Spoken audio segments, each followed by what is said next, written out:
अरे पंडितवा भाग यहाँ से, बभना यहाँ से हट पीट हो बोल रहे जाएगी। थे कि कोई बाभन ठाकुर माता यहाँ पे दिखाई नहीं पड़ेगा। यहाँ पर कोई मतलब विकास कार्य हम लोग सोच नहीं सकते, बच्चे पढ़ नहीं सकते, क्या करेंगे यहाँ रहकर। भीम आर्मी के गुंडे ही तो वो सब करवाए। ये भी पता चलता कि आपके पूरे परिवार को SC/ST एक्ट में फंसाया गया। हर हफ्ते कोई न कोई हथकंडा अपनाता रहता है। आपके परिवार के कितने लोगों के ऊपर मुकदमा दायर किया गया? लगभग जितने लोग हैं सब। क्या सच में ये आप लोगों ने आग लगाया था कि केवल ये भैया हम लोग अपने घर पे थे। 14 तारीख की रात में आग लगती है, उसके बाद से ये मामला और ज्यादा तूल पकड़ता है। हम ही लोग इनको बसाए हैं, हम लोग इनको उजाड़ेंगे। इनका मेन मकसद कि हम धर्म परिवर्तन कर लें या तो जमीन छोड़ के चले जाएं, बस इनका 2 टारगेट है। वहाँ आप गए थे? हाँ गए थे, हम भी बुझाने के लिए दौड़े। आग लगी। जलाने गए थे, बुझाने गए? अरे हम लोग प्रशासन वहाँ मौजूद था। धर्म परिवर्तन ईसा मसीह में ये लोग क्रिश्चियन हो गए हैं सब, और इन लोगों पर बुलडोजर के एक्शन मांग करते जो धर्म परिवर्तन करा रहे हैं। बोल रहे थे कि सवर्णों ने हम लोगों का इतना शोषण किया है कि इन लोगों के खिलाफ हमेशा एक्टिव रहिए। कि ब्राह्मण परिवार को अयोध्या में राम कहने का मौका दिया जाए। न्याय नहीं मिलेगा तो परशुराम सेना क्या करेगा? न्याय नहीं मिलता है तो हम लोग धरना देंगे, ईंट से ईंट बचा देंगे। जनपद अयोध्या के बीच से एक ऐसी खबर निकल के सामने आती है कि दलितों के अत्याचार से एक ब्राह्मण परिवार पलायन करने के लिए मजबूर हो जाता है। उसी ब्राह्मण परिवार के गांव बेनीपुर में मैं खड़ा हूं और वो ब्राह्मण परिवार हमारे साथ मौजूद है। हम जानते हैं क्या है पूरा मामला, क्या था वो मामला, पूरा बताइए। ये केवल जमीन हथियाना चाहते हैं, मामला यही है मेन। धर्म परिवर्तन वगैरह का धंधा है। रेपिंग कांड में इनके यहाँ कई लोग फंसे हैं। रेप में फंसे 4 साल बच्ची के साथ 8 साल की सजा काट के आए हुए हैं। वही लोगों ललकारता भी रहता है। हाँ कि मारो इनको, देखा जाएगा, हमें जेल से नहीं चिंता है। अच्छा, आप लोग का जो मामला निकला कि आप लोग इस गांव से छोड़ करके कहीं जा रहे हैं, क्यों ऐसा हुआ? क्योंकि यहाँ पर कोई मतलब विकास कार्य हम लोग सोच नहीं सकते, बच्चे पढ़ नहीं सकते, क्या करेंगे यहाँ रहकर, क्या करेंगे रहकर? पूरा मामला क्या था? जिस तरीके से आपका ये भी पता चलता कि आपके पूरे परिवार को SC/ST एक्ट में फंसाया गया और तमाम ऐसे मुकदमे में फंसाया गया, जिससे जो मुकदमा हम लोग मतलब पैरवी करना अपना छोड़ रहे हैं, हमारी बाग पर कब्जा कर ले, क्योंकि हमारी बाग है, पैतृक बाग है, जिसका मुकदमा चल रहा है। स्वामित्व की लड़ाई हम लोग लड़ रहे हैं। इसे डिस्टर्ब करने के लिए नित नए हथकंडे अपनाता है। डेली हर हफ्ते कोई न कोई हथकंडा अपनाता रहता है। हाँ पहले ये पता चलता है कि 14 तारीख की रात में आग लगती है, उसके बाद से ये मामला और ज्यादा तूल पकड़ता है। क्योंकि डॉक्टर भीमराव अम्बेडकर जयंती थी। बढ़िया अवसर देख करके उसने मतलब जो षड्यंत्र सोचा, हाँ कि मामला हाईलाइट हो जाएगा, लोग फंस जाएंगे, जबकि ओवा को जो है स्वतः अपने मतलब जो है अब एक षड्यंत्र साथ थोड़ी सी पार्ट जलता है ना, कि सबका घर जलता है, और उसी के आड़ में जो पूरा छप्पर हटा करके जो है अपना हाँ 20 घर पर मतलब 8-10 घर पर अपना मतलब टीन शेड वगैरह अच्छा लेते हैं। इनको कहाँ से इतना टीन शेड मिला हुआ है, इसकी विषय में जानकारी नहीं मिल रही है। इतना टीन शेड मिला कि मतलब पूरे गांव का मतलब घर छा लिया जाए तब भी कम नहीं पड़ेगा। हाँ अभी भी इतना गजा हुआ है, अभी भी है। अच्छा, हाँ अभी भी कोई न कोई षड्यंत्र करेगा। आपके परिवार के कितने लोगों के ऊपर मुकदमा दायर किया गया? लगभग जितने लोग हैं सब पे मुकदमा? सब पर है, सब मुकदमा महिलाओं को छोड़ करके। महिलाओं को छोड़ के सारी मुकदमा? हाँ सारे मुकदमे। कौन सा मुकदमा चला है? SC/ST चला हुआ है और आगजनी लगा हुआ है। अच्छा, हाँ ये आप क्या कह रहे थे? इससे पहले छेड़खानी लगवाई थी, उसमें पुलिस ने FIR लगाया।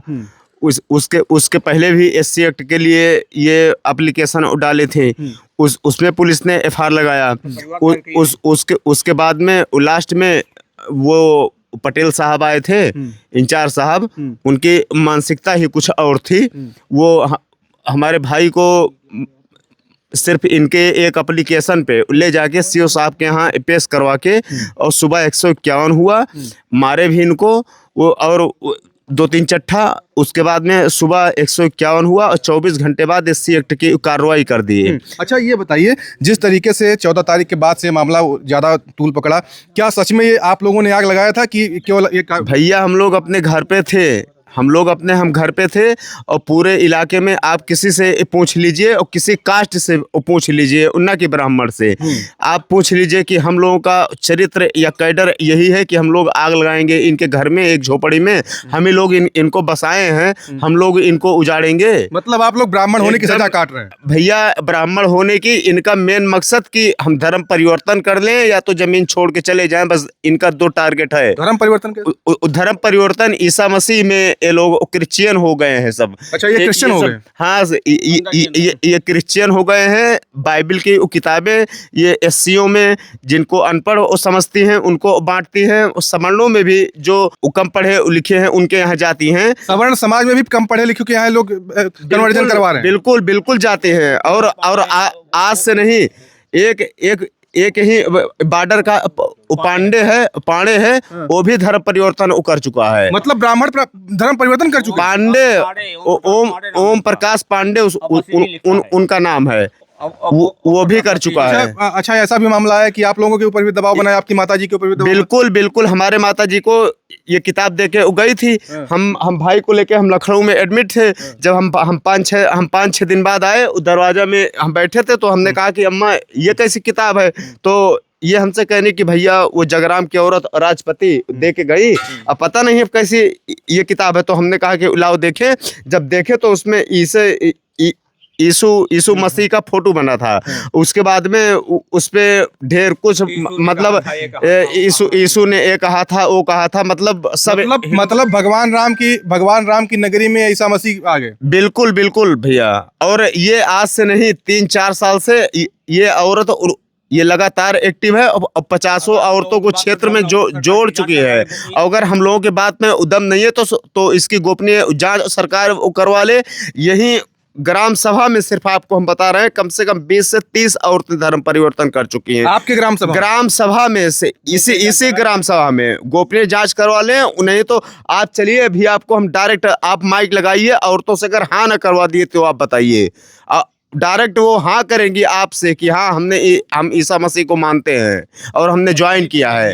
अच्छा, ये कहा जाता है कि ये भीम आर्मी से भी जुड़े हुए लोग हैं। भीम आर्मी के गुंडे ही तो वो सब करवाए, जिनका वीडियो आपको हम दिखा रहे थे कि दारू पी के मंच पे उटाली ठोक रहे हैं कि आप लोग होशियार हो जाओ, छान मारो आप लोग, एक हो जाओ, एक्टिव हो जाओ। क्या कह रहे थे? बोल रहे थे कि सवर्णों ने हम लोगों का इतना शोषण किया है कि इन लोगों के खिलाफ हमेशा एक्टिव रहिए, इन लोगों को छान मारिए, जहां पाइए इनको मारिए, पीटिए, जो होगा हम लोग देख लेंगे। भीम आर्मी आपके साथ में खड़ी है मुस्तैदी से।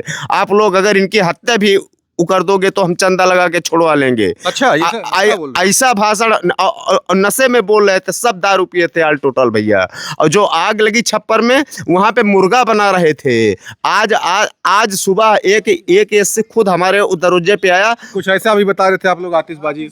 वो भैया तो वो तो 8 बजे से लेके 12:30 बजे तक किए हैं आतिशबाजी। पुलिस प्रशासन खुद जानता है। क्या कह रहे हैं? पुलिस वालों के सामने हम लोगों को गाली गलौज देकर के वहाँ भगाया गया। क्या गाली दे रहे थे? पंडितवा भाग यहाँ से, इसी तरह से हम लोग। पंडितवा कहते? हाँ, पंडितवा है, बभना यहाँ से हट, इस तरीके से बोल रहे थे। मारो सालों को इनको जो है, इनके देखिए चोट लगी है। देखिए आपको चोट लगी? ये बाल्टी से ये मारे, ये पैर में, ये देखिए, ये अभी निशान है। ये बाल्टी से मारे, ये बाल्टी से मारे। अच्छा, कौन मारा था? वो विकास जो 376 का मुलजिम है, 4 साल के लड़की का रेप कर दिया था, छूट के आया है जेल से। वही हमारे ऊपर जलती हुई बांस की लकड़ी लेकर दौड़ा हुआ था, गिरा दिया था मुझे। अच्छा। हाँ, भाग यहाँ भाग तेरी बभने के सीखते। हाँ, आप गए थे? हाँ, गए थे हम भी, बुझाने के लिए दौड़े थे। हाँ, बोल रहे थे कि जब ये पता लगा आग लगी। जलाने गए थे, बुझाने गए? अरे हम लोग, प्रशासन वहाँ मौजूद था, गाली दे रहा था। वही लोग हम लोगों को वापस के चले जाइए, मतलब मारपीट हो जाएगी। बोल रहे थे कि कोई बाभन ठाकुर माता यहाँ पे दिखाई नहीं पड़ेगा, और जो होगा सुबह देखा जाएगा। छप्पर जलने दो। अरे छप्पर खुद कह रहे हैं कि जलने दो। पुलिस के सामने बोल रहे थे, सिपाही सामने। और भैया ज्यादा एक खटिया 4 जितनी होती है, छोटे से 4 उतना ही जला था आप लोग। और उसके बाद में उसी की आड़ में ये 50 लोग, कुल एकदम चद्दर, इतनी चद्दर इनको आई, अब पता नहीं अब कहाँ से आई। और अभी मतलब कहीं से फंडिंग हो रही है, इनको फंडिंग हो रही है। और कम से कम लाख रुपए की चद्दर अभी एक्स्ट्रा रखी है, जो रखी है। आप कहाँ से हैं? मैं परशुराम युवा वाहिनी का जिला अध्यक्ष हूँ, सुशील पांडे मेरा नाम है। किस लिए आए हैं आप? हम यहाँ वो वीडियो देखे थे दादाजी। परशुराम सेना क्या एक्शन लेगा इस मामले को? परशुराम सेना जैसे एक्शन लेगा, हम मुख्यमंत्री से मांग करते हैं कि ब्राह्मण परिवार को अयोध्या में राम कहने का मौका दिया जाए। अगर ब्राह्मण परिवार को राम ना कहा जाएगा अयोध्या में, तो ब्राह्मण कहाँ जाके राम कहेगा? और इन लोगों पर बुलडोजर के एक्शन मांग करते हैं जो धर्म परिवर्तन करा रहे हैं। और लोग बात सुन रहे हैं, आप लोग जान ही रहे हैं कि अगर ये ईसा मसीह बन जाए तो ज्वाइन कर ले, तो इनको कुछ नहीं कहेंगे लोग। ईसा मसीह ज्वाइन कर ले, कुछ नहीं कहेंगे। हाँ, कुछ नहीं कहेंगे। आप क्या कहेंगे भाई साहब, जिस तरीके से आप भी परशुराम सेना से आए हैं, क्या कहेंगे, क्या आगे एक्शन लेंगे आप लोग? हम लोग को एक्शन ये लेना है, जैसे हम लोगों को वीडियो के माध्यम से पता चला, यहाँ पे हम लोग आए, ये लोग पलायन के लिए मजबूर हैं। ये लोग देखिए, आपने देखा ही परिवार कैसे बुरा हाल है, रो रहे हैं, इनका मकान ये है। यदि इन लोगों के साथ न्याय नहीं मिलता है जैसे हम आने से पहले चौकी प्रभारी जी को फ़ोन किए कि हम लोग जा रहे हैं, ऐसे इसी बात है, वहाँ का हम देखेंगे, पता लगाए, अपने संगठन के माध्यम से पता लगाए न्याय के लिए। न्याय नहीं मिलेगा तो परशुराम सेना क्या करेगा? न्याय नहीं मिलता है तो हम लोग धरना देंगे, जितना हो सकेगा संगठन के माध्यम से ईंट से ईंट बचा देंगे। इनके साथ हम लोग खड़े हैं, पलायन नहीं होने देंगे और ना इन लोगों को ईसा मसीह में ज्वाइन होने देंगे। हम लोग इनके साथ हैं, इन लोगों को बता रहे हैं कि इनको हम लेके एसपी साहब के पास जाएंगे और अपनी बात को रखेंगे। और अगर एसपी साहब नहीं सुनते हमारी बात, हम मुख्यमंत्री के पास जाएंगे और यदि नहीं सुनते हैं तो हम लोग धरना देंगे। हम लोग ये नहीं है, हम लोग डरने वाले नहीं हैं कि वो लोग गुंडा बुला रहे हैं, पता लगा क्या बोलते हैं। ठीक है, जिस अयोध्या की धरती से पूरे देश में सनातन का शंखनाद होता है, उसी अयोध्या की धरती पे आज एक ब्राह्मण परिवार जो सनातन प्रचारक होता है, उसी ब्राह्मण परिवार को जिस तरीके से प्रताड़ित करके धर्म परिवर्तन से लेकर के तमाम ऐसी चीज़ें उसके साथ में प्रताड़ना की गई, ये ब्राह्मण परिवार अपने शब्दों में बयां किया है। इसको वीडियो को में आप लोगों का क्या राय है, आप लोग जरूर बताइए कमेंट बॉक्स में। धन्यवाद।